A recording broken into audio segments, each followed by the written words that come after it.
Hi, this is Jim Holland, broker, Pack River Realty. I recently enrolled in a program from Pilot Institute to get my private drone pilot license, Part 107, unmanned aircraft. So, what I did was for the past couple weeks, I took their class, studied all different parts of their training program, and I took some online practice tests. Got an 80 on the first, 98 on the second, and a 92 on the third. Just a little bit of practice before I took my actual exam yesterday in Spokane, the FAA exam to receive my remote pilot certificate, which I've applied for now. I passed the exam. I did really good on it, all because of the great training that Pilot Institute provided. So I highly recommend that company. They're a great bunch of people. Greg is in charge of it. They answer questions that you have during the training.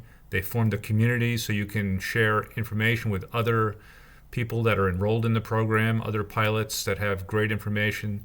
So highly recommend them. So look into them if you're thinking about getting a drone license for commercial use, which is where I plan on using it in my business.